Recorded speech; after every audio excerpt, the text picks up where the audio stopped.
Thanks so much for that intro. I could not ask for a better intro. So I think I'm just going to get right into it. I think the reason I'm here, is not to plug the book, is to talk to fellow makers who are interested in shipping side projects for money. This is the first one I really did for money, and I think it went reasonably well. And I'm here to share sort of the process of going through it and what I learned. So let's get started. So yeah, for those who don't know me, I'm Swix. This is my intro now. I kind of phrase it as I used to work in finance. Coding is part of my job, and then I realized that I should make it my whole job. Then went through a bootcamp in 2017, and most recently, I just joined AWS as a senior developer advocate. And I also do a bunch of community stuff. So I work on dev tooling and dev community. And most recently, I can add this new identity as a self-published author. I don't know about best-selling because there's no like New York Times of self-publishing, but it did well. I was also in js.la in February 2019. That was a really, really good time. One of the best venues I've ever spoken at Edmonds. And thank you to them for checking that, for inviting me to speak. And then you can also check out the talk on YouTube. Okay, so this talk will be in 4 parts, kind of just like going through the chronological order of shipping the book. And we start with where we start. So obviously, I think both me and Faraz, our projects are kind of inspired by coronavirus. For me, basically, I left Netlify in March, and then I came home to Singapore, where I am right now. That's why you see sunlight outside. Where I am right now to get a new visa for AWS, and then embassies shut down and global travel shut down. So here I am 6 months in to the coronavirus impact on my own life. But in the meantime, I had sort of 2 months in between leaving Netlify and starting AWS, so I was kind of unemployed. And I saw this tweet from Daniel Vassallo, who is a sort of maker, inspirational person. And he said, if you want to be a first-time creator and charge money for it, start with something you can finish in 2 weeks and charge $10, and that experience will change you forever. So I was like, all right, I could probably do it, and I actually shipped it on the same day that I saw it, and kind of announced the book without even having written it yet. Behind the scenes, it was actually a lot more chaotic. So you don't really get there from a standing start. For me, I already had 3 years of blogging behind me, and my articles have reached hundreds of thousands of readers, social media following. So I definitely don't want to convey the impression that everyone who sort of does this needs to have this level of expectations. Or, I think probably the better take is that the more sort of work you put beforehand, you can sort of, cash in that the readership later on. But you definitely don't do it consciously, and you don't do it transactionally. Like, this is a relationship of providing value and then occasionally asking for something that you might want from your readers. So day one, I actually spent not writing at all. I spent 2 hours deciding the topic. I didn't even know what to write about. And so you can see over here, I actually surveyed my Twitter following. And I had a few ideas. I was like, should I write about React and TypeScript or Svelte or Dev Career Advice? And Dev Career Advice actually came in second. But I think sometimes once you have someone choose for you, and then you have a lot of people qualitatively write in and say, like, all right, I can see how React and TypeScript is in higher demand, but I would really like to see a book on Dev Career Advice. You have to take the qualitative and the quantitative sort of in hand, and also contrast that with where you are in your journey.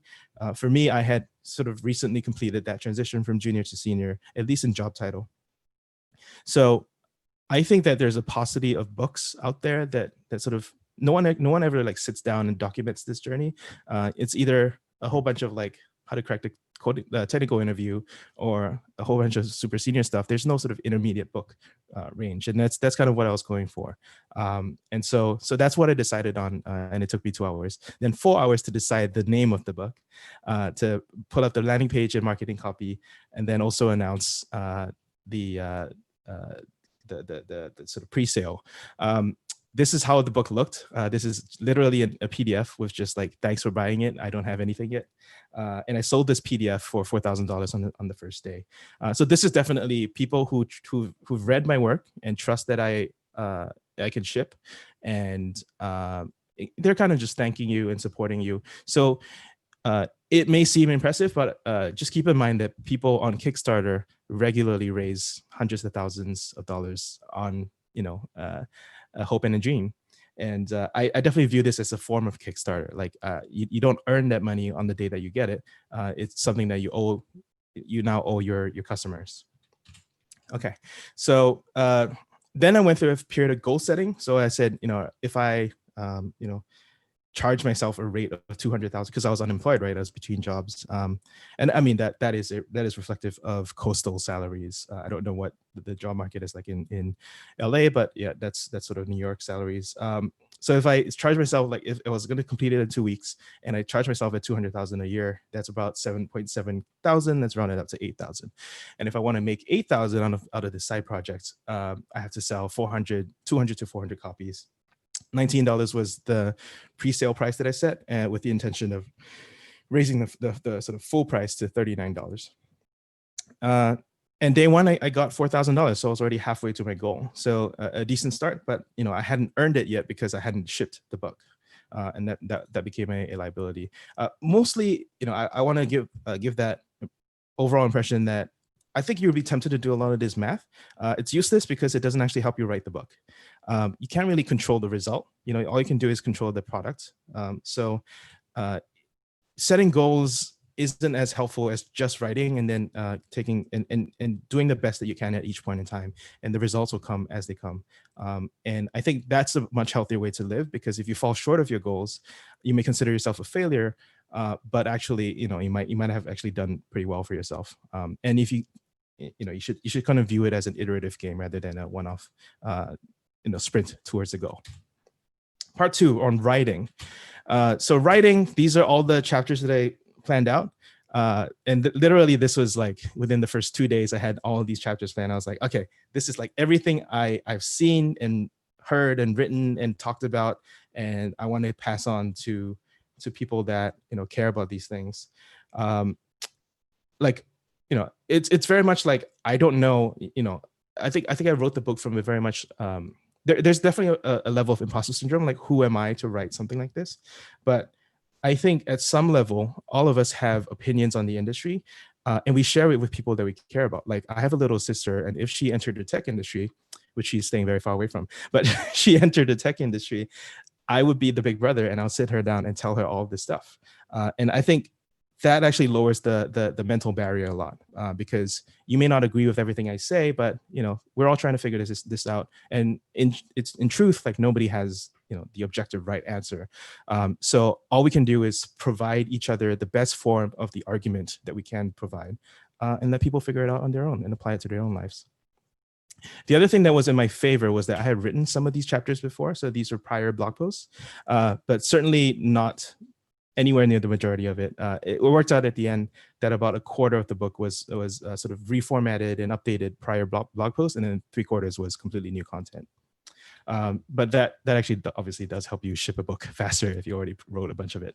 The other thing to note about this is that I planned out 50 chapters, and I was not going to finish that in 2 weeks. So the first thing I did was sort of start shipping free chapters to show people, to give people a sense of what's coming. So I wrote probably I had an idea that this was going to be one of the higher demand chapters. So I wrote it first, and then I shipped it 3 days after I decided to work on the book. So it gives people a sense of like the quality of the writing and the goal, and it also helps people, giving people stuff for free lets them share it more easily, and it helps people be aware of that I'm working on a full book of this stuff. So the marketing yourself chapter worked really well, and it actually got me a bunch of podcast interviews just off the bat. And so I think writing is marketing, and working, at least sharing some of your work in public is a very good move for shipping your side project while it's still going on. Unfortunately, that wasn't that success wasn't replicable because as I kept working and working, I couldn't ship every chapter for free. So, by the end of 2 weeks, this is where I got in terms of like all the blue links are the stuff that I had written, and all the black links are the stuff I had not yet written. So there was a lot of sort of missing chapters. And to be honest, like a lot of the blue links were not well done at all. Like they needed a lot of editing. So, so then I extended the deadline for myself, but then I also shipped to my first pre-sale. So this was version 0.1.0 on April 24th, and that was I accomplished writing 60 pages in 2 weeks. I also tried to ship more sort of writing as marketing chapters, but they did not do as well. Partially, I think because I knew the topics were not going to perform as well, but they really sort of underperformed even my expectations. So all of which is to say that I have no idea what I'm doing, and I definitely want to share that sort of vulnerability with you, and tell you that it's okay if you also feel the same way, because we're all figuring this thing out. I think around this point, so about a month into writing, I reached that danger zone area where it's like, all right, I shipped it, and this is looking harder than it looks, and I let my scope keeps growing, and and a lot of people just abandon side projects like that. I had the benefit of not having a full-time job, so I had nothing else to do, so I just kept working on it. But I think that this is a real thing that we all have to deal with and talk about, that people embark on side projects and then don't finish. And I think it's very harmful if you keep doing that. So I think you need to sort of keep that habit or self-image of a person who ships. And I think Faraz for sure is one of my inspirations for that. And I'm nowhere near as productive as he is, but I think we all have desires to work on side projects. We all have desires to be better creators and makers of things. That's why I got into dev, and we should practice shipping. So yeah, there's only so much you can do, like looking at other people. Sometimes you just have to roll up your sleeves and do the work. I definitely reached this danger zone, and I guess all I can say is try to push past it, because this is the worst part of the process. So for me, what really helped me was this mantra of systems over goals. Like setting goals is great, but like it doesn't tell you how to get there. And systems actually tells you what you want to do every single day to reach. Like it sets the general direction. It doesn't pinpoint a place. It just sets the general direction. It says this is a good direction to go. This is a good way to do it. Just do it. And how much else do you need? So for me, it really fell into a routine of eat, sleep, write. I was writing probably 12 hours a day. I did have some days of total burnout, but doing things on a daily habit is no strain. I'm no stranger to that. That's how I learned to code. So if you're interested in that, check out my blog post on No Zero Days. That's the philosophy that I picked up from other people who are encouraging people on learning how to code. I also practice this idea of mise en place writing, which is a way to write multiple essays all in parallel and be a lot more productive in your writing. And that's something I practice for my own blog, and definitely helped for my book. You can check out that on my blog post. And then also having friends and accountability buddies throughout your journey. It helps that they gave me money so that I knew I owed them something. So I could not just abandon the projects. So I actually, like, a lot of people ask me if they should pre-sell, and now I'm pretty strongly opinionated for pre-selling, not least because you can ship them updates. It's like people who paid you money to get updates from you. So what better marketing can you get? Because when you launch, you'll have all these people who are invested in your launch, literally. So I pretty strongly recommend pre-selling. It does take a thick skin. All right. Meanwhile, life goes on. So I think one thing to manage as well, especially when you're selling a book like this, is to not become suddenly like a book salesperson. You should also continue to do what you used to do. So for me, I continue to be an active participant in the JavaScript, web development, React community. I wrote my blog posts that I would normally write, and then I also spoke at conferences. So these are some of the blog posts that I shipped while writing the book that were not part of the book. I just shipped it just because I thought it was cool. They were just on my mind. That's literally it. I didn't plug the book at all. I wanted to keep providing values for people who were not customers of my book, but are still interested in stuff I had to say. And these are talks that I shipped during that period as well. it's much easier to do if you don't have a real job. Um, and then we came to the launch. So my original launch date was June 1st. So 2 weeks down to the launch, I had this idea of like doing a countdown: T14, T minus 14, T minus 13, all the way down to T minus 1, and then launch. So I was like, let's make a daily TV show where we can get people involved and invested in this journey. So I did that. I said T minus 14, T minus 13, T minus 12, T minus 11, 10, 9, 8, 7, 6, 5, 4, 3, 2, 1. And if those of you in the US are keenly aware, June 1st was not a great day to launch anything. I also I had this whole launch sequence. It was going to be so great. I was building up momentum, building up hype. People were excited. They were looking forward to it. I even announced a sort of donation thing to Free Code Camp, which is where I learned to code. And I donated 25% of book sales during launch. And that came out to about $10,000. But and then I even studied other people's launches. So I pulled up this launch cheat sheet. You can check it out on my GitHub. Studying basically everyone else's launches to understand launch strategy, and realizing that you can spend a lot of time writing the book, but then launching is a whole different set of skills that I had never practiced because I'd never done this. So I think it's worthwhile to spend some time on this, because it's a combination of having the thing and then telling people that it exists. I also sent things out for review, and probably this was the best review that I got, because Danny Abramov is Danny Abramov, and that was also very helpful. All of this was done in May, and I was ready to go for launching on June 1st. And obviously June 1st, that around that time, the sort of events in the US happened late May, but it started creeping in. So I called it off. And then I also had other distractions. I started my job at AWS. So I basically sort of, all the momentum that I built up died through no fault of my own. And it was the right thing to do. But it was also kind of like a waste of the effort. I mean, no harm lost. It's just a book. It's just a side project. Nothing compared to the real life stuff going on. So so then I just kept on quietly working on my landing page. For those interested in tech stack, I use Felt.js and begin.com just to try out new things. I think these are very, very cool technologies. I don't have time to talk about right now, but happy to talk about landing page technology, as well as sort of studying the discipline of landing pages and conversions and getting deep into that world. And really, I check out this blog post as well. Like it's just really great to get into these, because these are skills that are worth real money whenever you ship anything. And it doesn't have to be for money. It can be shipping your own sort of personal portfolio. Anyway, so the definitive resources I'll point people to on Launch Sequence is this talk by Adam Wathan on nailing a first launch. This is, everybody refers to this talk, so it is the talk. I also, on launch day, I followed this sequence to the letter, like posting it in order to each sequence. And I also live streamed the entire process. So you can check out that 2-hour live stream on YouTube where I did this whole journey. I also launched on Twitter. I knew Twitter would do well just because all my friends are on Twitter. So that wasn't really a concern. The big unknown was Hacker News. Obviously, Hacker News is, as Faraz already said, Hacker News is a more critical place. People have no incentive. People don't know who you are and have no incentive to be nice to you.